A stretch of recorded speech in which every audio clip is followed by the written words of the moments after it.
Oke, Assalamualaikum warahmatullahi wabarakatuh. Salam guru penggerak Angkatan ke-6. Saya Imam Bukhari, CGP Angkatan ke-6. Saat ini sedang melaksanakan supervisi akademik bersama kawan saya di SMK 3 Kota Bima. Beliau adalah Pak Fauji SPD ya, Muhammad Fauji SPD. Beliau sehari-hari mengajar sebagai guru bahasa Inggris di SMK 3 Kota Bima. Satu rumpun mata pelajaran dengan saya sebagai guru bahasa Inggris juga. Baik Pak Fauji, apakah Pak Fauji bersedia untuk kita melakukan supervisi akademik? Insyaallah. Baik, Pak Fauji ngajar kelas berapa Pak Fauji? Sekarang ngajarnya kelas 3 semua. Kelas 3 semua ya. Bagaimana kondisi di kelas Pak Fauji? Siswanya, keberagaman siswanya, intake siswanya seperti apa Pak Fauji? Bisa jelaskan? Ya, jadi kondisi siswanya berbeda ya. Jadi kadang ada yang suka ini belajarnya seperti prosedur teks, kemudian ada yang suka ini secara teks dijelaskan, jadi maunya kerja itu secara teks saja. Kemudian ada siswa itu yang tipikalnya ini bagaimana lewat musik itu memperkaya kosakata atau vocabulary itu lewat musik-musik. Sebab di dalam musik itu selain memperkaya kosakata, mereka akan coba ini mengembangkan makna atau pesan dari lagu yang mereka pelajari di dalam kelas. Oke. Kalau di kelasnya Pak Fauji sendiri, kekuatan apa yang dimiliki oleh siswa sehingga siswa mampu mencapai dari tujuan pembelajaran yang akan dicapai Pak? Jadi misalnya siswanya ada yang levelnya advance, ada mungkin yang levelnya intermediate, atau masih ada yang beginner. Bagaimana ke kelasnya Pak Fauji? Ini menarik ya, karena kita sebagai guru itu perlu harus tahu pasti karakter anak-anak itu yang mana yang namanya punya kemampuan levelnya di atas. Nah,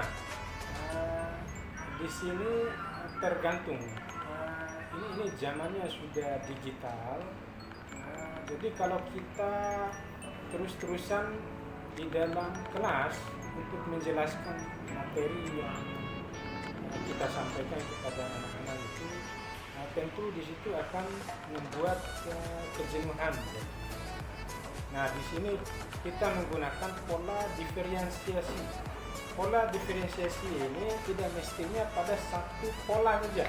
Jadi ada beragam pola yang kita sampaikan pada anak-anak kita agar mereka itu bisa belajar lewat bagaimana memperagakan bahasa Inggris itu sesuai dengan jurusan mereka.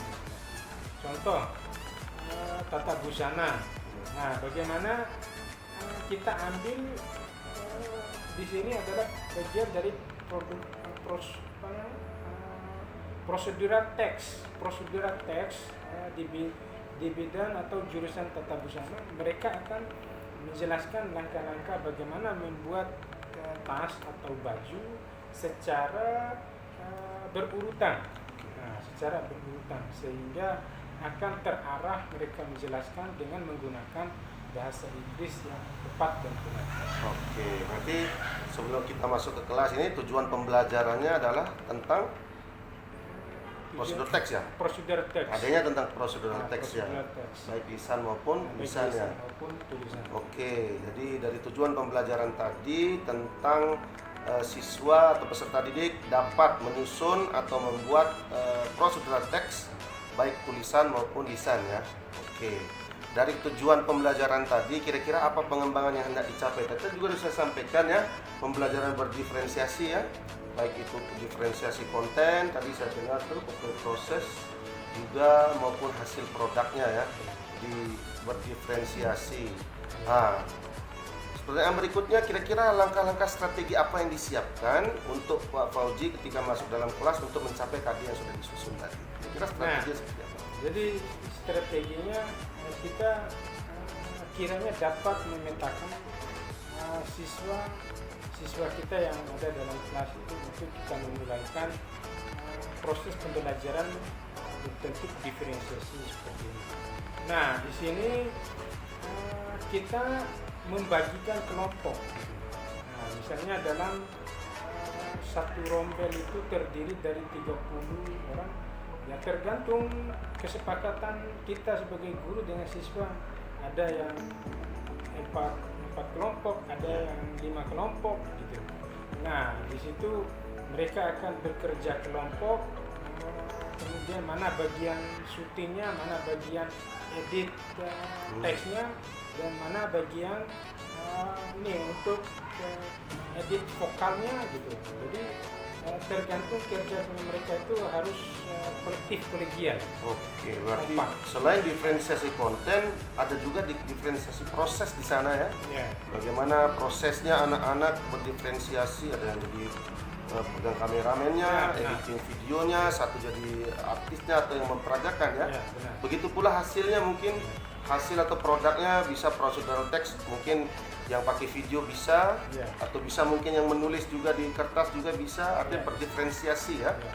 Baik, terima kasih Pak Fauji. Mungkin pertanyaan terakhir sebelum kita masuk kelas nih. Ya, ya. Kira-kira asesmen atau penilaian apa nanti yang akan Pak Fauji gunakan pada anak-anak di dalam kelas?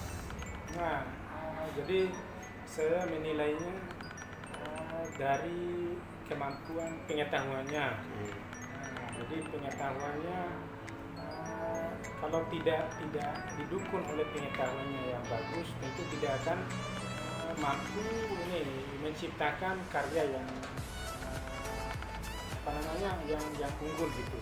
Nah, kemudian di kemampuan ini di keterampilannya, skillnya. Nah, di keterampilannya ini juga harus ini bentuknya penerapan gitu. Jadi harus ada penggabungan dari dua kemampuan ini, keterampilan dengan pengetahuan. Awalnya keterampilan tadi ada mungkin speaking ya, Ya, speakingnya itu langsung praktek, langsung praktis ya. praktek, kemudian praktek bagaimana edit semua segala Ya. macamnya itu sampai Ada juga yang selesai writing ya. hasilnya ya. Writing juga ada Itu ya. yang dimaksudnya keterampilan. Jadi tidak sekedar tahu lewat pengetahuan, konsepnya seperti ini dalam membuat video-video itu secara benar. Baik, oke. Oke Pak Fauji, kita mungkin Ya. siap-siap masuk kelas. Siap. Di Bismillahirrahmanirrahim. Assalamualaikum warahmatullahi wabarakatuh.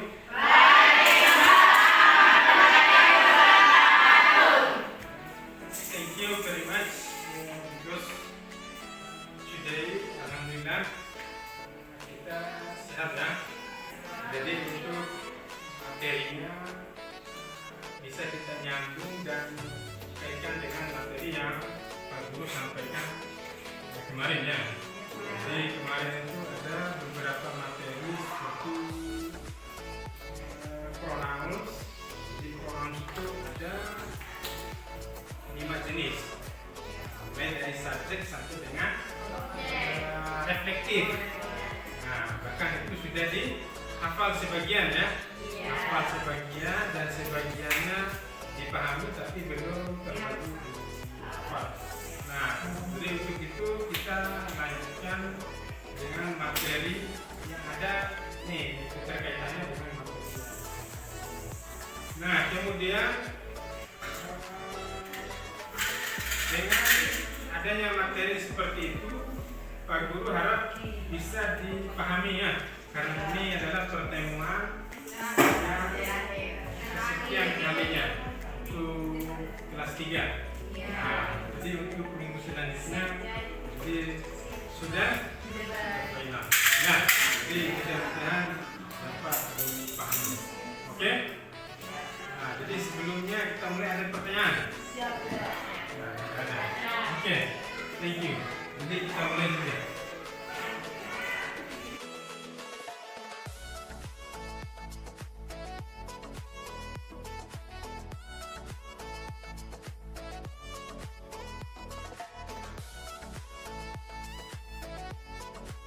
Assalamualaikum warahmatullahi wabarakatuh. Kembali lagi bersama saya Imam Bukhari. Tadi kita sudah masuk ke dalam kelas.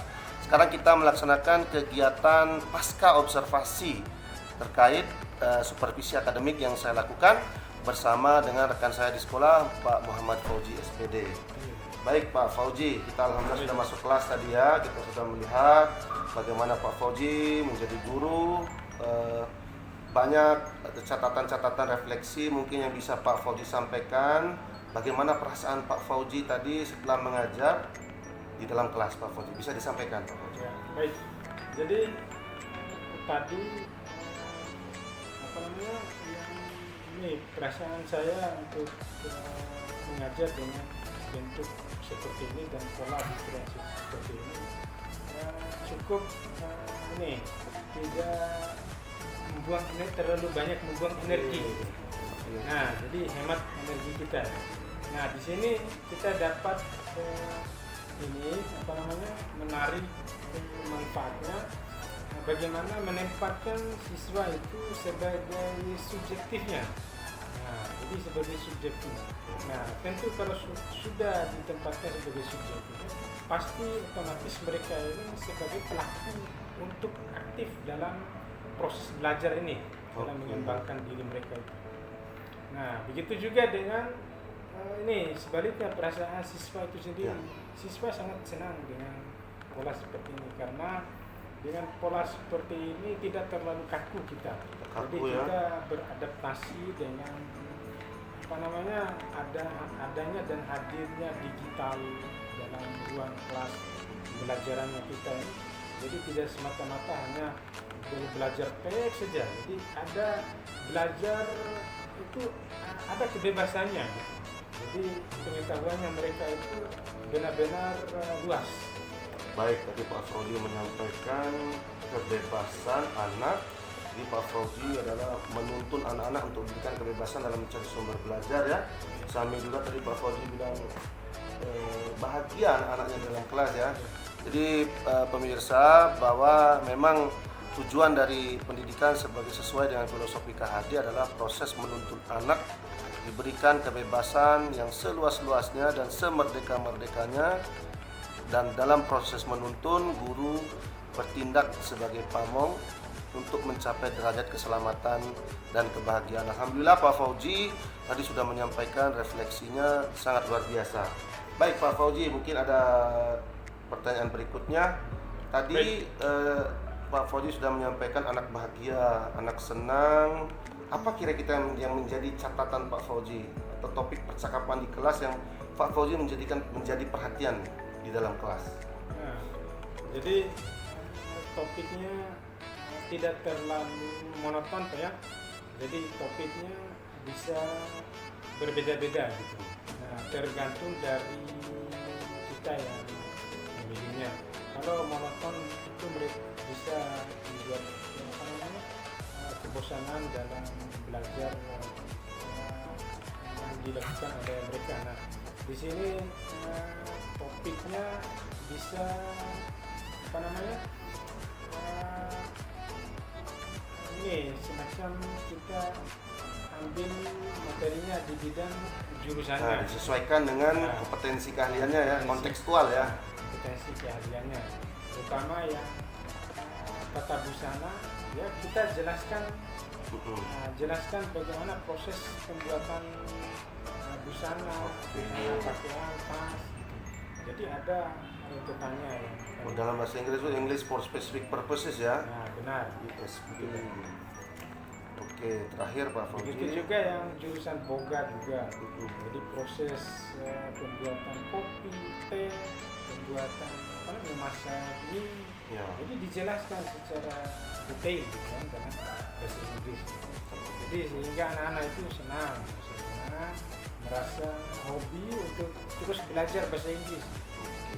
Yang paling penting adalah anak bahagia dan anak selamat sehingga mereka senang belajar bahasa Inggris, Pak Fauji ya. Walaupun mungkin ada yang levelnya beginner, mungkin ada yang level intermediate, ada yang level advance. Kira-kira bagaimana Pak Fauji bisa memberikan assessment kepada tiga golongan ini, disamakan atau seperti apa Pak Fauji dalam memberikan assessment ini? Ya, jadi rubrik mungkin atau lembar observasi seperti apa Pak Fauji? Ya, jadi di sini kita berikan asesmen observasi ya.